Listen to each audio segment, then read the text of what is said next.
Welcome to Learning cEDH, the podcast dedicated to teaching you everything you need to know about competitive Commander. I'm your host, Matthew, and I'm joined, as always, by my co-host, Eric. And today, we're going to be doing a bit of a dive on card evaluation, mainly skewing towards newer cards and like tech we're testing. So both new cards and cards new for us, and going over like cards that we're currently testing in our list, cards that we are specifically not interested in because they don't seem maybe as good as they've been hyped up to be, or line up as well with like some synergistic things, namely like, is this a Corvold card type things?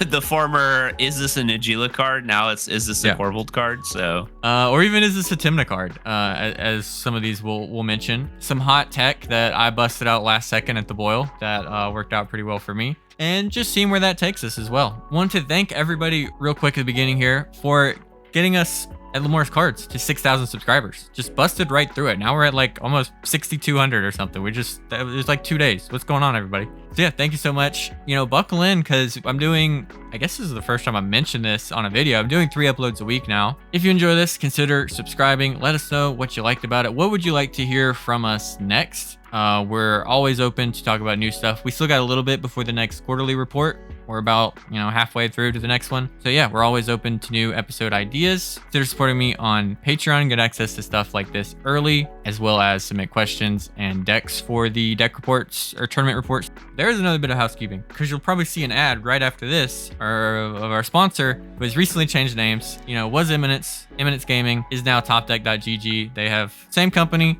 Everything's the same. All the links still work in the description, even if they say Eminence. All that's still good. All the stuff is still the same. Although I know some of the stuff is getting upgraded here soon. There will be some new updates coming soon. So things will be getting better. But yes, Eminence Gaming is now topdeck.gg. If you hear us say Eminence, we meant Top Deck. While we're changing stuff, we got to get used to it too. Yeah, we're definitely not talking about Anala. So yes, not right now. I guess with all that being said, we can kind of hop into it. Looking to run a great cEDH event? Having hosted over 100 successful tournaments, Eminence Gaming has your back with Command Tower. With its intuitive tournament manager dashboard, you can handle everything from deck list submission to player management in just a few clicks. Then, all players need to do is scan a generated QR code to have access to your full tournament bracket. Put your players first with seamless pairing software and real-time access to standings. Take the guesswork out of tournaments. Give Command Tower a try for your next event. Eric, you've changed up something about your decks that isn't your cards. It's how you present them. It's how they look and how they feel. It's your card sleeves. So I've been using Dragon Shields. When Dragon Shields first were able to be acquired in the United States, they were like the hottest sleeve ever. I've been with Dragon Shield for this whole time. And I've been a huge fan of their products, and I really like their dual matte sleeves. Though, as of late, every pack from a certain area that I've been buying my Dragon Shields, they're indented across, like machine indentation across the pack. So the whole pack's like that. So I reached out to Dragon Shield, told them, I didn't even ask them to replace my sleeves. I just wanted to make them aware, and I had pictures, and I just wanted to show them like, hey, these are like 5 packs that I've bought, and here's all the, this is going to sound bad. It was a very unsatisfactory answer just because it really didn't give me any clarity of where to go. And I understand like a mass production like that, you're going to have issues, and that's not my problem. But somebody suggested for me to go to like the Ultimate Guard katanas. I already use Ultimate Guard's deck boxes. I have like all those deck boxes, boulders, that type of stuff. And I've tried like every product. Like I see his Pirate Labs bag behind me. I won that in an event, and cool product. Not for me though. It's just more of a display piece. And I remember trying the katanas when katanas first came out. And I remember I first got them and I shuffled them. They were buttery smooth, but the ends kept bending. And then so that was my disappointment in the katanas. They didn't last, but like maybe a few tournaments, like 2. And then someone said, no.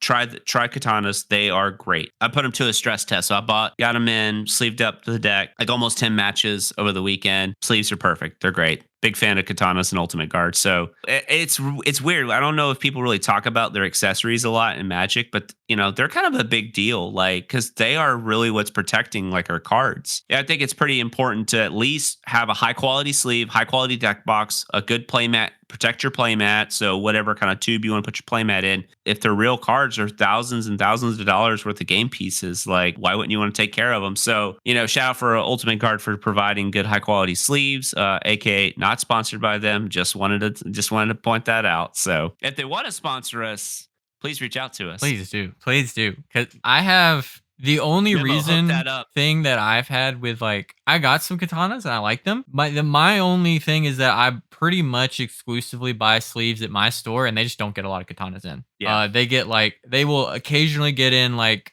a pair, some of the black ones, like maybe one of, like literally when I've gone in there, like when I bought some, there was like one pack. And I bought it. And then there's like a million different dragon shields in a bunch of different colors. I haven't had the issues that a lot of people have had, specifically with the dual mats that I've been getting. Now I pretty much always buy the dual mats. I really like those. And then I use my really dumb prismatic defender foil sleeves, the inner sleeves that some people asked me about. People loved my deck at the boil. That was the best thing about that event. People loved the Japanese future sight nonsense. I'm always in the market to try new sleeves. Let us know down below what your favorite sleeve is, because I'm not as much of a sleeve aficionado. I just get some, I like them, I'll use them. You know, if they mess up, then I'll get something else. And if there's a company out there that, our audience likes, please let us know if there's something that outside of the mainstream, like big products that are out there, there's a smaller upstart company that produces a really good, high quality, beautiful sleeve. Please let us know. I'd like to try some of that out. All right, so we're talking about new sleeves. Let's talk about new cards. I want to start off with the one that I've got the most questions about because it's one that I was playing, got a lot of attention for. And that is because the day before, the Friday, we both played at the boil. That Friday, I was playing at the hotel, which is one of the best things about going to these events is like the lobby con that you get to have. Where there's just tons of people playing. And I got convinced by some West Coast players who I just met for the first time. Namely Brian, who you might know because he plays what is that commander? Sephiroth? The dungeon commander, the Esper one. And he's had some like top 16 runs with that. And it's like venture into the dungeon, initiative, stacks, and Esper. Really cool deck. But like everybody in their play group plays this card, Breena the Demagogue. And I saw it in games a couple times and I put it in my deck and they just convinced me. I was just like, you know what?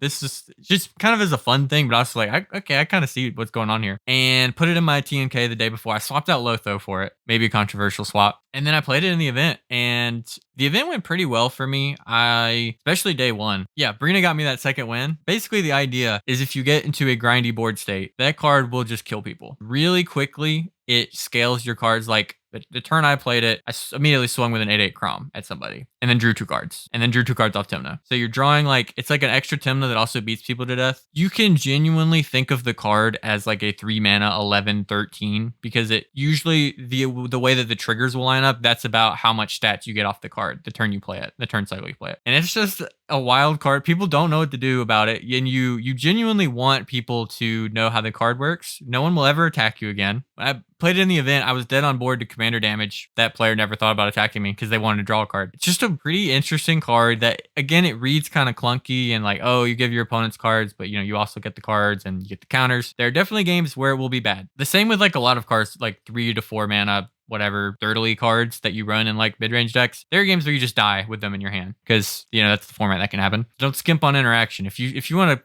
put in something like that, you don't cut, mental misstep for it. You cut like a 3 mana creature or something. So would you say that card was obviously a very good, was it like a really good political card? Did it just allow you to have more agency over the game in that sense because they saw you as a resource to also like punish other players and then they get to draw the cards? And do you think that effect or effects that are similar to that should probably have a second look at something like Cursed Opulence or something of that nature? It's really interesting because it politic for itself a lot of the time, basically. I never had to say, no, you shouldn't attack me because of Breena, because I would just explain to players at the beginning of each of their turn, I would say, you attack them and them, you draw. That's how it works. Just because when you cast the card, everyone will ask to read it and they won't know what it means. The night of the event, I went had dinner with some of the judges and I showed one of the judges the card because we were talking about how no one knows what it means, and they read the card and they're like, oh no, it does this. And I was like, no, you're wrong. That's not what it does.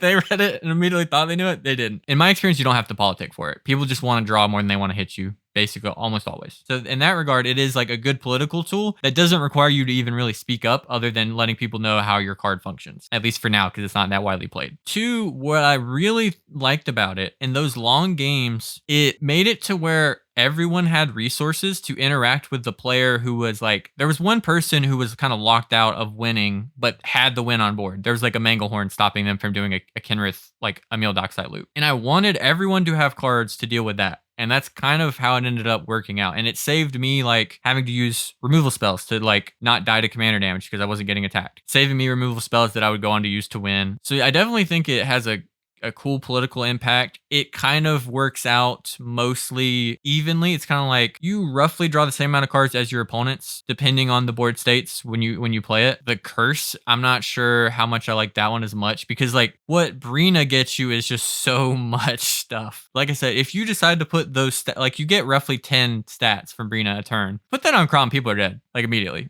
People are just dead to Kraum. So I like that aspect of it. Whereas I think the curse is probably better in the early game. But it also like giving people mana is almost scarier than giving them a card. But I'm not really sure. Like that's the card I know people were talked about in Tymna decks at times. So maybe it's something you can test. I think in general, people are, especially like the Discord, Twitter type people that I see, people really overestimate how fast your game plan needs to be when the slow grindy decks always win the tournament. And that's like the paradox that I see a lot of, that people act like they are dying to Roxai over and over and over, but like, I mean, you're losing to Kennen more often than not. From them, I'm more scared of a Seedborn Muse than I am like, a turn 1 Nas. I think you're going to play some number of these cards anyways that are like clunkier, or you might think of as clunky. And like, as long as you're not skimping on your interaction package, I don't think you need to cut value engines.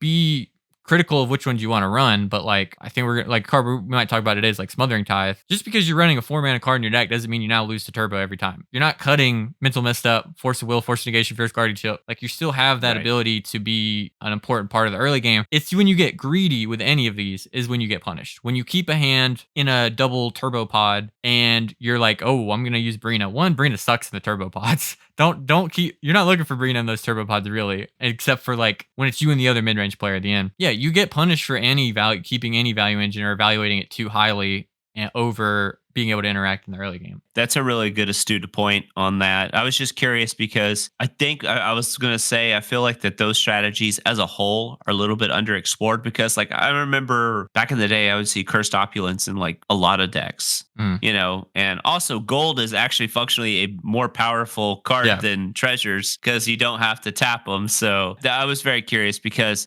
I walked by your game, that specific one you alluded to, and it was pretty funny watching. Like you had to go through some hoops and loops, but you got there and it was pretty good. Like I was really impressed. But that card just seems like it's pretty good, impactful on the board. It has a similar effect to kind of like a super Sarah Ascendant effectively. Now, granted, obviously they're functionally different, but in terms of like having like a big beater that can also like, it's like this weird hybrid Sarah Ascendant level size of creature mixed with like a Tymna kind of like card, if that makes any sense. And it's almost like a cheat for casual Jund players like a Thantis, because everyone attacks from now on, but they won't attack you. It's a beater, and it almost has haste because you're not getting attacked. All the other beaters will go everywhere else because people are so greedy. They want to draw those cards so bad. They really want to draw those cards. If you're telling me like you just played a Tymna for me and I can draw 2 cards a turn, it makes sense. You want them to be doing it. So I think it is more of a meta call card in those style of cards too. Like there's not a lot of cards that exactly do what Breena does. There's basically none. Its text is nonsense. Cards that punish longer games. If you get into those slogs where it's like everyone has a One Ring and a Mystic and a Ristic, the person with a Saracen in play just like wins those games. And that kind of build is something I'm interested in, where maybe I'll lean more into that. Maybe have like a leaner Tymna Kraum deck that I play in like standard events, but like especially like more local events, like those just seem to be grindier with like random stacks pieces. They go Deafening Silence and you have like Sarah Ascendant, Breena in your hand. You've already won that pod. Like you just beat them up. You just kill everybody but the stacks player and then kill the stacks player. No, that's actually pretty interesting. No, I was going to say, like, anytime I've played like a deck that has access to like a large attacker, whether it's like Kraum can sometimes dominate this guy, but even like Consecrated Sphinx or something like that, that will just dominate the board state, and attack. Obviously, we know how powerful Niv Mizzet is once Niv Mizzet's out, but Breena's a very interesting card. I like it. It's pretty cool. Now, did you have to acquire one or did you have one on hand? No, Brian was there and had multiples and was giving them out to people to get them to put the deck, to register the card. He brought bunch of copies of Breena and was giving them to people. Okay, because I was like, no way you just had like a No, Japanese future sighted Breena like no, and on then tap, and ready also to that roll. card. That's the one. My one issue with that card is because people don't know what it does at all. Putting that in Japanese is just like kind of asking for like way more judge calls than you need. So that's the card that I probably will just have to have in English if I run it. Yeah, so you alluded to everybody thought your deck was super cool Japanese. I got like most everybody, they were like, "Is your whole deck Japanese? You know, is it all foil Mm. Japanese?" And you know, it's like the same line I have to say over and over. Yeah, everything that's Japanese foil can be is that. Everything that's Japanese non-foil is that. Everything that isn't either or is in probably just like a regular printing, something like a dual land or like saw in half or whatever. Because Mhm. sadly, there are no Japanese dual lands at all. So, in terms of like real ones or anything like that, I mean, I could always, I guess, make proxy ones, but I like owning the real ones. And for some reason, I just don't dig French at all. I'm not a Uh, huge fan of it. Also, a lot of those for like the dual lands, like when my Japanese dual lands I made are like the closest translation because like some of those words just don't have a Japanese equivalent. Like Yeah. something like scrub land or bat. Like I don't remember which ones exactly don't. Some of them do, but like some of those just they don't have that in Japan. They don't have a word for it. Yeah, when you had I think it was the underground sea out. I thought it was a water grave. I was, or no, River of Tears, River of Oh yeah, Tears. I yeah, thought it because was, it is in that yeah, yeah, frame. Yeah, yeah. It's in the future side frame. It's like, yeah, rocking the are you River of playing Tears. River? Yeah. I was like, is there something I don't know? Like, that's something I wanted to like point out was just real quick before we segue was people were like really nice at the event. They were super supportive. I felt starstruck for like 2 seconds when someone was like, Eric, Eric. And I like turned around and I was like, wait, my friends aren't here with me that normally travel with me. Matt's over there. I turned around and it was a fan and wanted me to sign his playmat. It was really cool. Got to talk to him for a little bit. He's a Kenrith player. Followed him on Moxfield, all that good stuff. And it was just really nice to have somebody, you know. And I'm like, I was like, sure you want my signature? Because it's probably worthless. But it was just very humbling to going from like the cookout to top deck GG to the boil and just how people interact and you know and I'm not gonna lie to you, people still go, so how's Lemora doing? And I think then for the most part, I had people say that to me in like an obviously joking way. Where they're like, yeah, "Oh, the because more," but yeah, now it's just funny, but no, it that's is one of the something that was coolest things about fantastic. events is just having like, and it's like more and more now. I think I didn't have a single pod where somebody didn't know who I was. At least by the time they see my playmat, because I'm rocking the playmat too. Like a lot of times they're looking at me and they're like kind of squinting, like, "Do I know you?" And then they see the playmat and they're like, "Oh, okay." I got a lot of lap side extortionist jokes because obviously I was playing Corvold and I was Mm. like, Dockside wasn't in his lap. It was in his deck. The saw in half was in the lap. Yeah. You know, people were really nice at that whole event. Had a pretty good time in terms of like, you know, fans. And honestly, we wouldn't be here if it wasn't for people supporting us. If not, we'd just be two old fogies talking into a microphone, which we are We are anyways. But anyways. real quick, I just want to give a shout out to Gold Sabertooth for making this super sweet Corvold shirt. It was a gift from the artist formerly known as Eminence, Top Deck GG's very own Mikey. Gave me this as a gift. It was really nice. I greatly appreciate it. Obviously, I'm wearing it. I worked out in it one day. When the looks I get in the gym rocking like the Corvold shirts that like Matt's produced. The Turbo Ad Nauseum one is the one that's like people like Turbo kills. Like what? Who is this guy?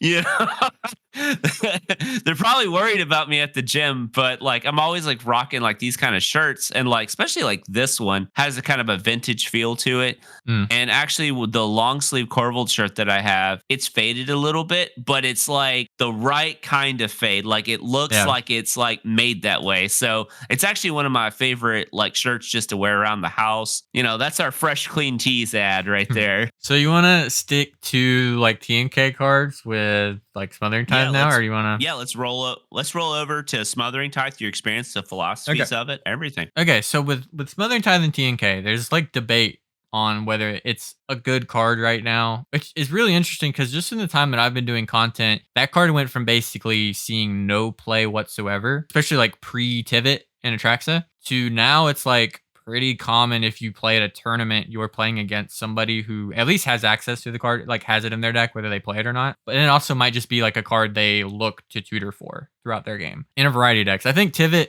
It just felt like like most of the just like free to do, and then Atraxa lines up well. And then now just like, I mean, in this meta game, right, where everybody's, we're all trying to beat Ristic and Mystic and all the draw engines. It's pretty good to be like, okay, every time you draw, I get a treasure. You're all gonna do it at least 3 times a turn, probably like 5 to 6 times a turn realistically. And I had just posted because I wasn't sure. I didn't play it.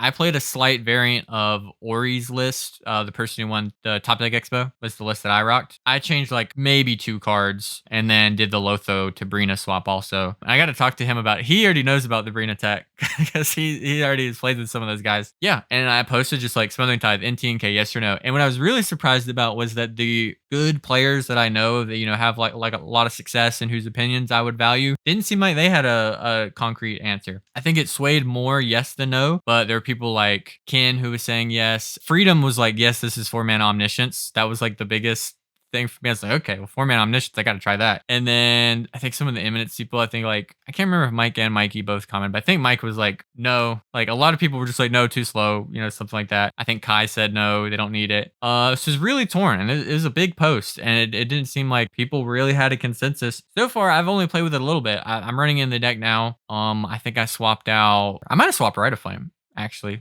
I can't remember what it was, or might have been some creature. I thought it was great. The games I played, even in games where I was low on cards, just having to, I mean, Tymna and Kraum, just, you can't be low on cards for that long.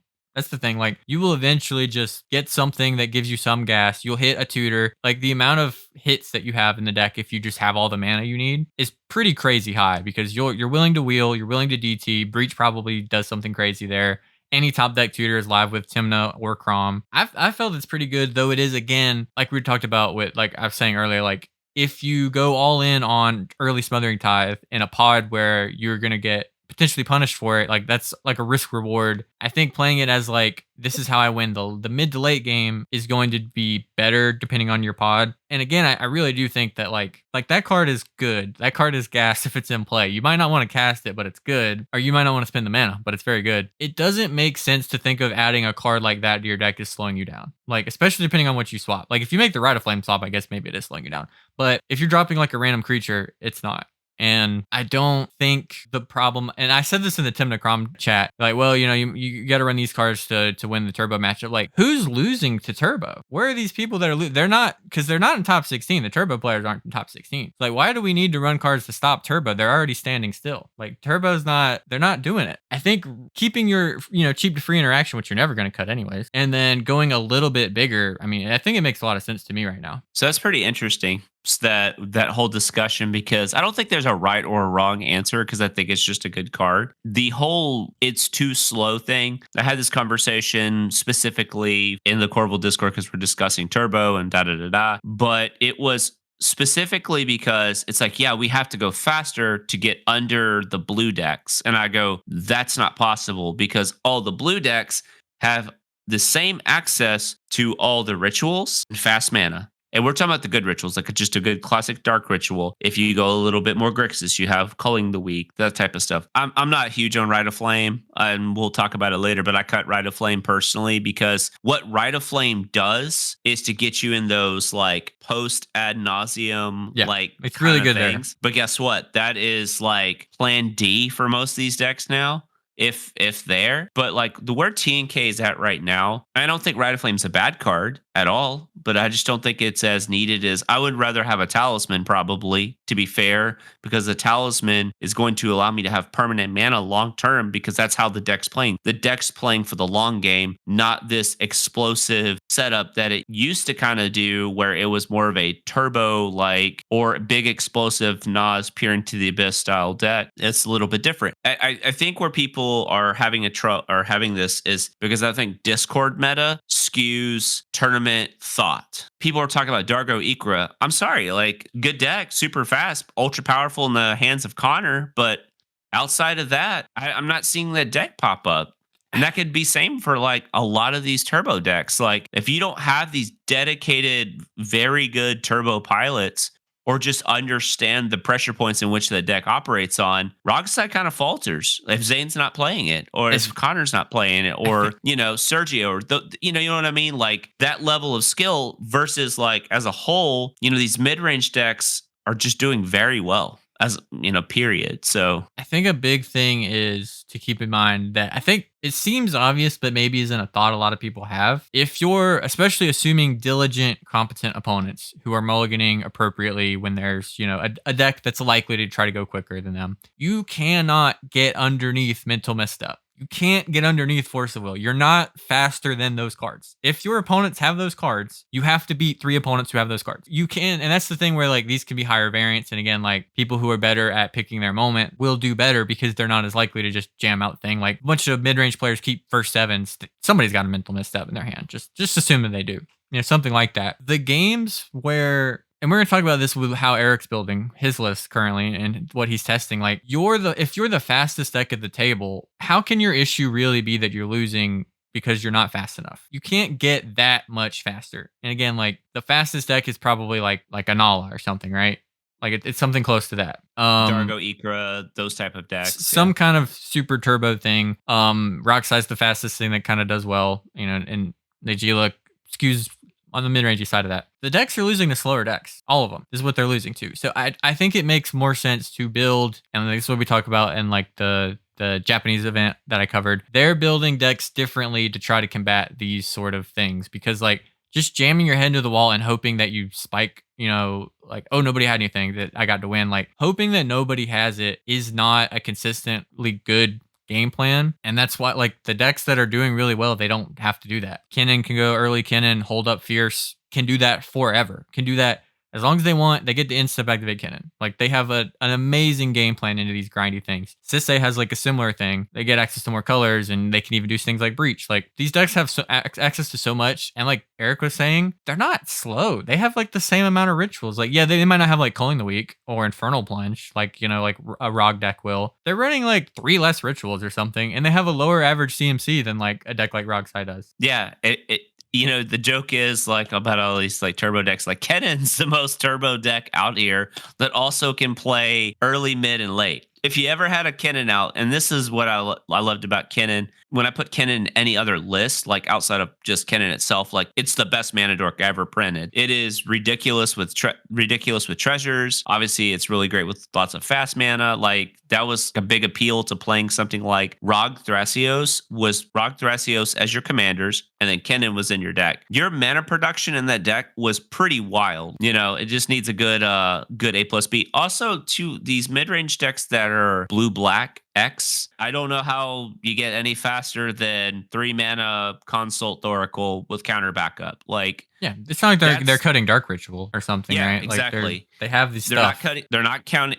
Yeah, I promise you, they're not cutting mana crit because Ristic Study turn 1's very, very real. And so that's what I've noticed is we still build as a whole, not everybody, but as a collective, still have to like. It's like your mid-range deck has your kind of turbo-y cards still in there, like the Rite of Flame, maybe like extra wheels, even though wheels don't inherently like help a particular strategy out. Not say they're bad, because there's certain decks that do great with wheels, like Rogsai jams all the wheels and it's perfect for a deck like that. I'm not trying to say that those decks are built wrong, but I just think for the particular game plan, like if we are moving to the Talions and that type of stuff, obviously One Ring's pretty much cemented itself. Like I don't think there's any debate whether the card is good or not. It is clearly very good. Even when you released your video from the Japan tournament, the God of Commander 7th, one of the players commented on the video is like, yeah, our meta's the same. It's Ristic, Mystic, the Wondering, and value creatures like Fairy Mastermind. They just build for that. They don't go, okay, so I'm Rog Tevish. I'm already really fast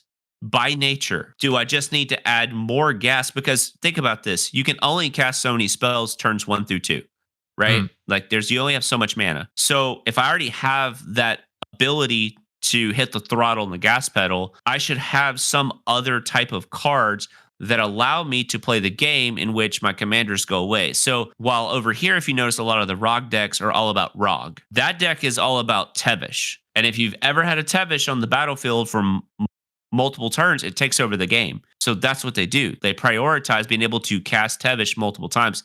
by not playing wheels and expecting to always gas up and that type of stuff, they rather play more lands to hit their land drop. Also, by virtue lowering their converted mana cost because they are on Ad Nauseam, they are on Peer into the Abyss. They're still on these big, powerful cards, but oddly enough, their CMC is still lower. But they're playing these big, meteor cards because that's the trade off. So instead of having like 2 wheels and whatever, they might go, I'd rather have 2 more lands or 3 more lands and then like a bigger payoff spell. So you have 4 total mana of CMC value for Ad Nauseam deck versus like 6, 6, 2, and 2.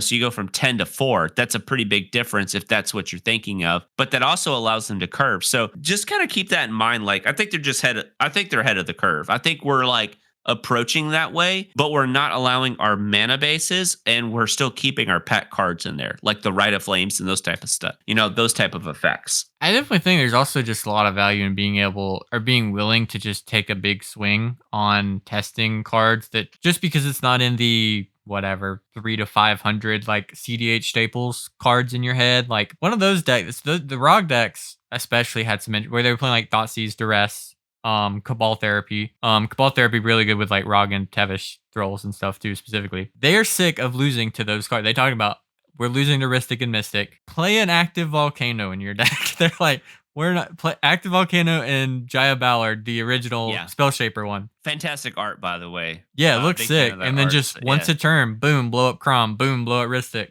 Are these cEDH staples? No. How often is like, your Red Blast just an active Volcano in your hand anyways? Like, it's really interesting when you, especially in those colors, right? It can't just be like, oh, well, I'll just run Flusterstorm or whatever. Like, they don't have that.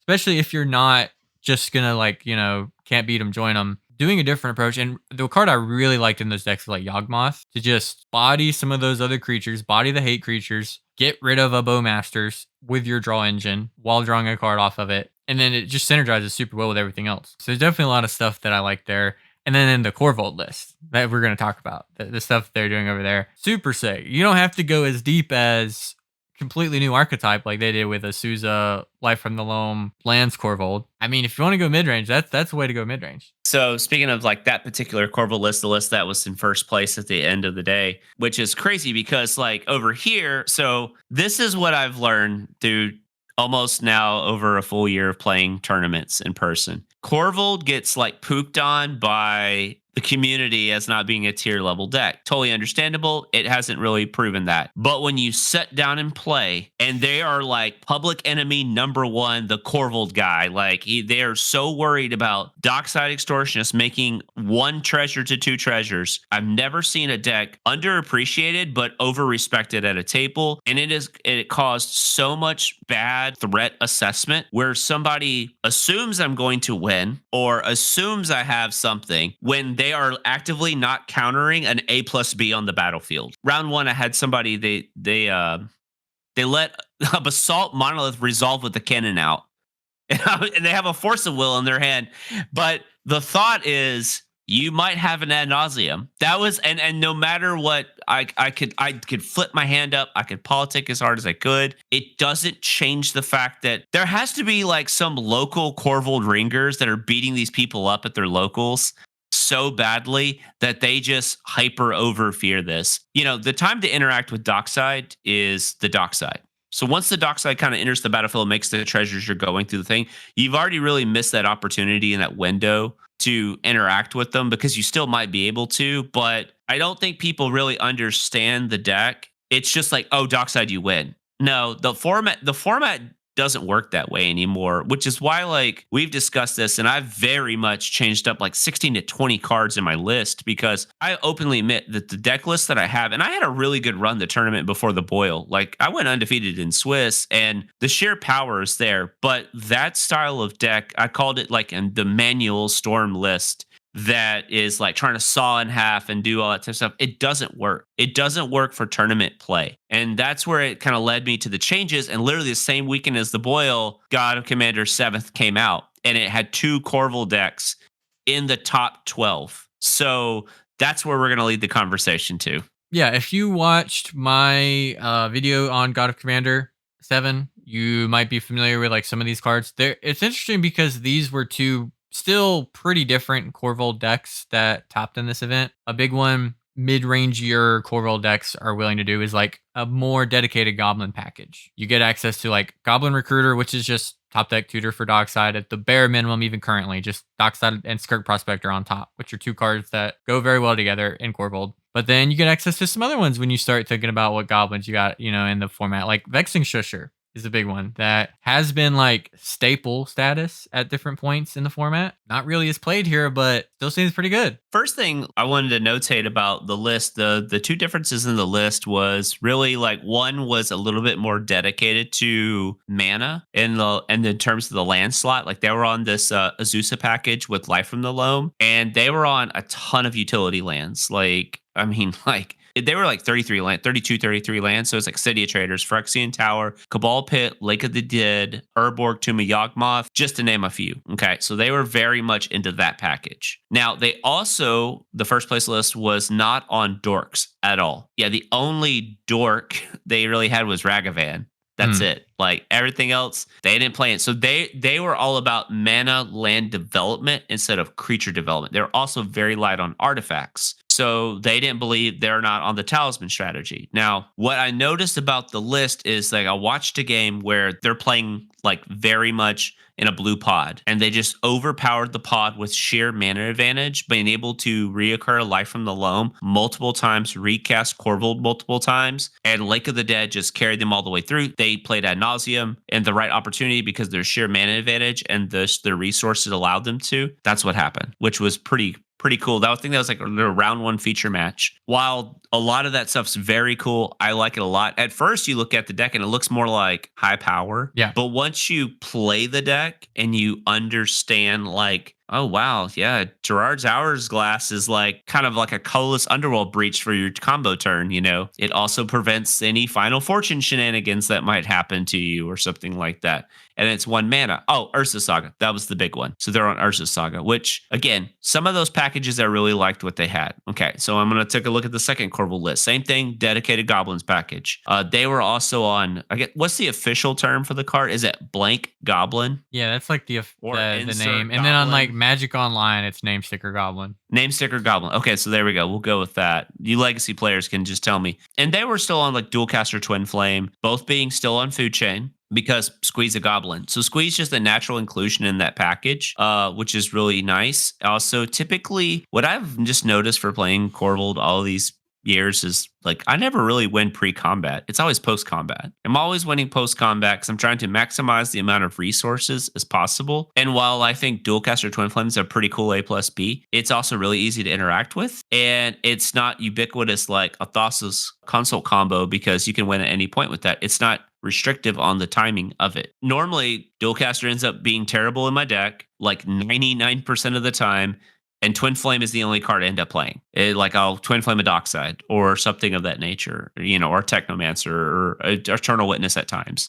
So that's what I noticed is like the Twin Flame was the good card. And obviously the Dualcaster was just there. So with this particular Corvold list that I've been working on, I basically threw everything in the deck, cut some cards that they didn't have, and just started playing. And little by little, I whittled it down. And I came to some conclusions, which are conclusions that we've talked about for maybe over a year plus, that I never quite pulled the trigger on. Number one, Culling Ritual sucks in Corvold. Like, that's going to be a hot take for some people. So listen to the context in which I'm saying. Culling Ritual in Corvold is detrimental to the strategy in which the deck plays. If Dockside is the most important card to the deck, why would you limit what it does? Also, if you really play Culling Ritual, I can't protect it. Like, it's not Najeela. It's not a Sultai list. It's not Thras Vial. I don't get a chance to protect that card. Where I've got Najeela, I cast a Culling Ritual, wipe the board, and then I'm able to like put stuff into it. Because that deck's not inherently a Dockside deck. It's just a powerful card in that deck. Corvold is a Dockside deck. It'd be like asking Magda to play Culling Ritual. They wouldn't do it because they need their treasures.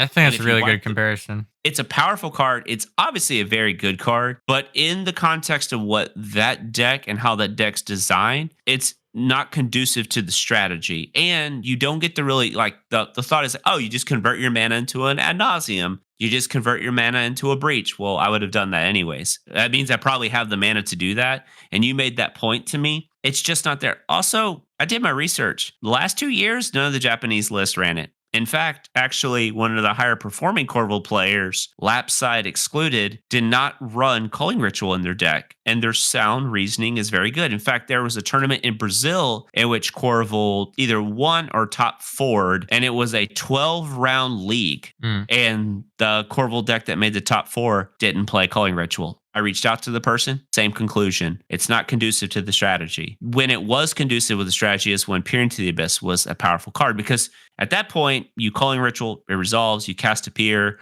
you will find a You'll way win. to win. You'll win. You'll win. It's guaranteed. You're going to win. Without a tremendous amount of protection in that card, it's very weak and it's a terrible ad nauseum hit. It's just clunky. It looks terrible in your opening hands. I've only ever cast in the last like 5 tournaments, I've only ever cast Calling Ritual once. I don't even cast it in my league play. It just doesn't convert well to that deck. And the red mana is always the issue, because you look at the deck construction and it was like, all right, I need like red for Twin Flame, double red for Dual Caster. It'd be different if like Calling Ritual made like Jund colors. Now we're having a different conversation because now you can prioritize an A plus B. It's a little bit different there. But yeah, so Calling Ritual currently not playing. It's out. One thing I notated about the list, and I'll kind of speed through this specifically, is I still very much value Dorks. The other top 12 deck still does. The first place deck was more lands focused. I still very much like Dorks because I like having access to cards like Diabolic Intent, Culling the Weak, things for Corval to eat, but it also allows you to get ahead because it is one of the few ways that you can get ahead of everybody else along with your fast mana, because everybody has access to the same fast mana. So being able to go like Land Dork, Crypt into Talisman, pretty powerful opening play. So stuff like that is really important. So the Dorks stay. The real test is the Goblins package. I feel kind of dumb. I told Matt this, that I feel really silly not honestly playing the Goblins package per se, like more so like Goblin Recruiter, because what's the always rebuttal to Goblin Recruiter? Oh, You get the op agent. The op you get op agent. agent. You get op agent. Well, guess what? If that's any other tutor, they're op agenting me anyways. Like, it doesn't matter. It's, again, a card, and this breaks down the philosophy of the entire deck. In Commander currently, if you are a turbo strategy, this is where like Rockside does pretty good in this regard. Same with Najila. They have really good setup cards because they have their turbo plan in their back pocket, but they also can just set up with their draw engines. Rhystic, Mystic, the One Ring. Rockside can do this. Rockside can develop a lot of mana, drop a draw engine, set back for a turn, and develop off of that. Same with Najila. Najila can either put Najila out, a draw engine, and go from there. And then still have the turbo stuff. Like if that's the case, if the cards in your hands line up with said strategy. Corval doesn't. Corval, by the long shot, and fault to my own for building it such a way, it's basically like, all right, mana, dockside, go. That's it. And then you have like your Nas, your Necro, but those are so few and far between. It's not an overall condensed amount of cards like that. When you look at the Grixis piles, they have those 2 cards, but they also have all the other draw cards. So that really led me to like challenge my own thought process. I think that it's so funny that the community is very much like Sylvan Library sucks. Mm-hmm. Because the One Ring's out. Why would you play the One Ring, or why would you play Sylvan Library if you have access to the One Ring? Well, Sylvan Library is 2 mana. It's really easy to cast on turn 1. Corval draws more cards than probably. Would you fair to say like as any commander and like as it goes when it's like doing its thing? Like Tymna Kraum steadily draws cards, but when Corval does the Corval thing, it converts cards like no other deck. Yeah, it's like Corval and Niv Mizzet are in their own kind of tier probably. And then even Niv is like better on other people's turns. It gets really insane that turn cycle, not as much on your turn. Yeah, Corval literally turns an Unearth into a potential you win the game card. It's just like, you know what I mean? Draw 7, make 7 mana. Ken decks that are doing well are still playing Sylvan Library, and they have the One Ring and Rhystic Mystic. And like big engines like Con Sphinx, and they're still choosing to play Sylvan Library. I think that's relevant. And also, too, you take another deck that's like effectively like a Gruul Storm deck, like a Tali that Comedian played, Sylvan Library, the One Ring as well. So the way I look at it is, yes, they are not Rhystic and Mystic, but I will take a worse version of those cards that still provide me with the ability to accrue resources and draw cards and make mulligans better. So right now I'm on Sylvan Library, Black Market Connections, Necropotence because I still have a nice crop rot package in there as well. And it's just a very good card. The One Ring and Ad Nauseam. So 5 really good, solid cards that kind of fit in that scheme. And I mean, just the games I played yesterday, like Turtle and Black Market Connections is like pretty gas. The real point of cards like Black Market Connections is like, again, Corval gets to use every piece of the buffalo of that card. You draw a card, you make a treasure. You can use the 3/2 if you need to. I used it sometimes, especially if I didn't have a creature to sacrifice to Diabolic Intent, Eldritch Evolution, Culling the Weak, those type of cards. Or there was an Nugila out there, so I put a 3/2 because guess what? I'm going to lose 3 life to Nugila anyway, so I might as well have the 3/2 out there. That also is a goblin that I could sack That's what I was to going a to say, Scarab and it's a Prospect. goblin. Effectively, in like a turn in which you need that, it converts to a card, a treasure, which is also a card and a mana, and then effectively another card that potentially become a mana or material to go into the next phase of what you're doing. And you don't, it's not like they're setting out there for like 10 turns. When you or have your draw engines going, because Corvalds live by the sword, kind of die by the sword, and whatever people say, like it can hang around and grind and all this other stuff, it just, that's true if it's a Staxy game, because then that's the nature of the game, and then your big dragon starts eating people and Yep. deletes them from the game. But You don't have a way to it put stop me- wins. Is Yeah, the you don't have a way to stop wins. You're weak to that. And so, again, that takes me to the next step. I added more interaction in my deck that was like not Assassin's Trophy. You know, I hate that card. That card Yes. is so terrible. This is It bad. is so bad. Assassin's Trophy, I think Abrupt Decay is a card that's also not very good. I think people get enamored with the can't be countered thing. Abrupt Decaying a heuristic study, you know, it's good. It also feels come back because they're probably drawing a card off of it as well, anyways. And that's a card that I think has the potential to come back in. But yeah, we went on with additional interaction. Obviously, we're still on the 2 Veils, 2 Blast, Deflecting Swat.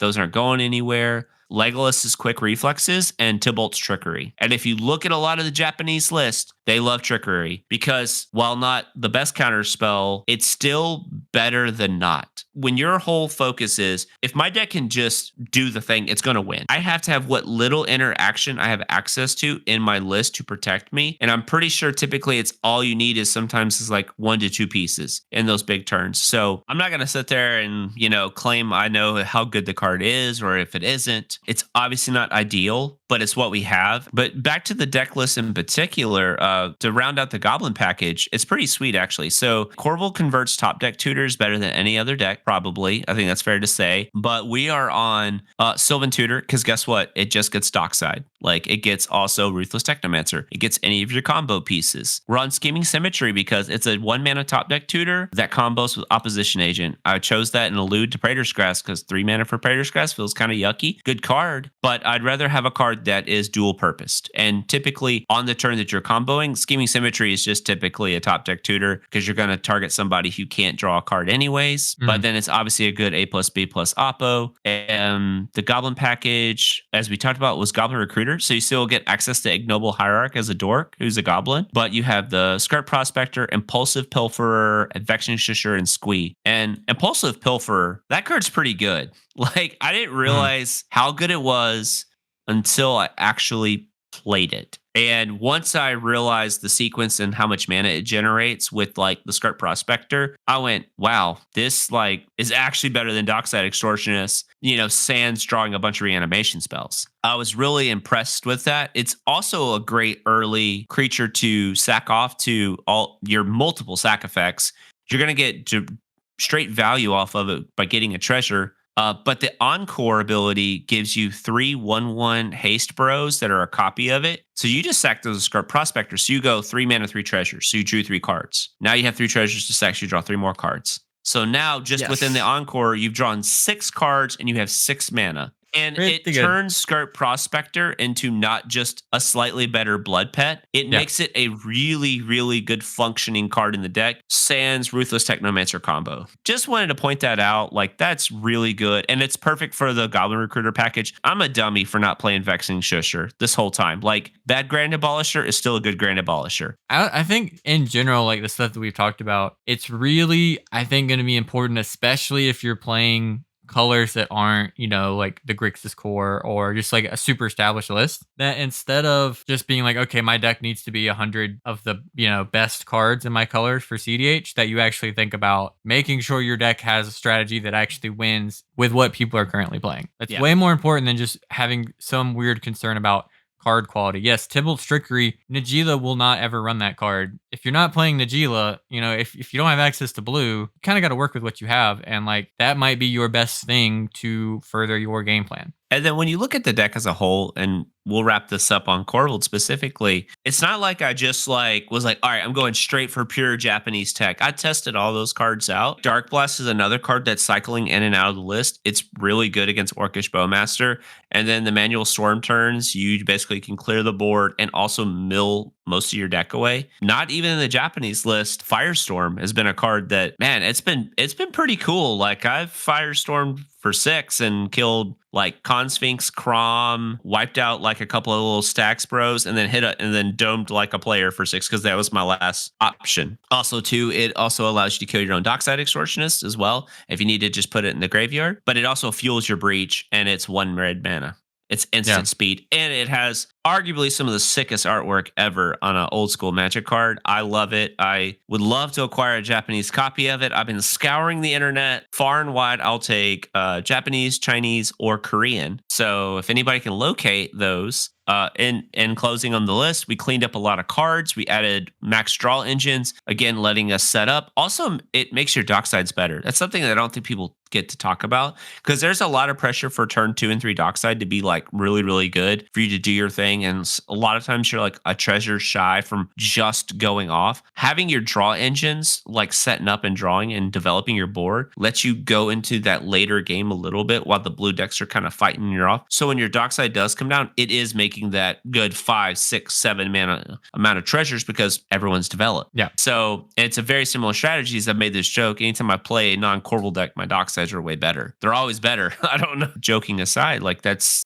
something I really just noticed, and I really enjoy how the deck's been playing. Had a really good performance with it. It felt super powerful. Being able to, obviously play any draw engine early is very good, but a consistent amount of those, I feel like that's the direction in which the deck, if it is going to continuously try to attempt to compete, I'm going to. I love playing the deck. I don't get to play a lot of cEDH like every weekend. I just choose not to. Like we've talked about this before off air, but I value my time, and I'm at a different stage of life than a lot of the like tournament players and grinders. Like I'm older. When I do get to enjoy these tournaments, these bigger in-person events, I'm just going to play with what I like and I enjoy. And I still play with the other decks with my friends whenever I have opportunities. But if I'm going to like sit down and play a deck that I'm very comfortable with, and also just bringing a different package to it and challenging a lot of the views in which I instilled in the Corval, community as a whole, and challenge my own views. So it's something that's good for growth, whether it works or not. Yeah, I think it's good in general. There's been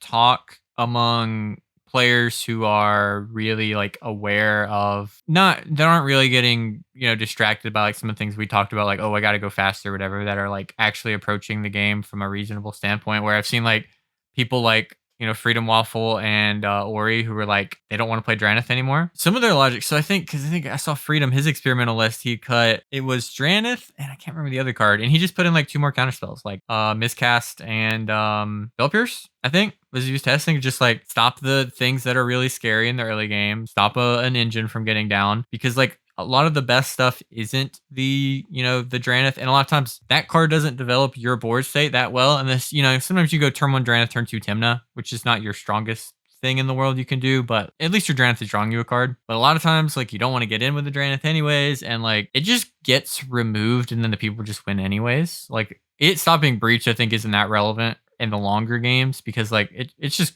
gonna get gone. So I think there's some logic there to like questioning that, and because I saw people in like the TNK Discord were like, oh no, you guys are crazy, Drannith is like too busted. It's weird to call a card busted that doesn't actually do anything for you. It's just a 1/3. So because it doesn't stop what's actually good in the format, so you're just playing a card that effectively prevents someone from casting their big commander or whatever like that. Like obviously in casual, like that's that matters. So great example, stopping me from casting Corval normally, yeah, man, that sucks. I can't really do anything unless I have like some other combo naturally. But now it's like, all right, I had a turn 1 black market connections and then I played a 1 ring right after that. Drannith is now helping me because it's preventing everybody else from playing their threats. And now I'm drawing a bunch of cards. Guess what? I'm going to hit a piece of removal, or someone's going to remove it, and I'm going to capitalize on it. So it's the same principle, is it's not stopping what's the actual problem. The problems are the things that we're all doing. It's trying to establish a card advantage engine and then develop from there. And it's like kind of like a Western shootout, who's got the breaker there, who's got the fastest pistol in the West, to take care of that. But in reality, and it doesn't mean Drannith is a bad card. Like, again, it's like our discussion about Smothering Tithe. Whether you play it or you don't play it's whatever. But again, they are alluding to moving to a position in which where the format is currently at, not where it's going to. We're there. We're already there. Kennen's dominating. Blue Farm is like the only other like Grixis core list that's doing very well. And, we see some other ones do pretty decent too, like Tevish Kraum, but ultimately it's just a mid-range deck too now. So I like seeing that level of experimentation of saying like, okay, this card that has been, Drannith has been a staple since it got printed, basically. Sure. And they being able to just say like, you know what, this card technically, sometimes this card is just a 2-mana 1/3. And again, it's all in the context in which the deck is built. That's why, like, when people go, well, how's this card play in your deck or whatever, it's always contextualized based on that. In Blue Farm, probably not as good, right? But in like Abs and Stacks, makes total sense to have a Stacks card that potentially could be a Tymna attacker. Completely different. One deck has counter spells, the other deck doesn't. But all right, folks, hopefully you enjoyed this video. If you did, let us know down below what you liked, what you didn't like, what you'd like for us to talk about next time. Give us a good review over on your podcast service of choice. Consider subscribing on YouTube, supporting on Patreon. And again, as always, thank you so much for watching. Go play cEDH.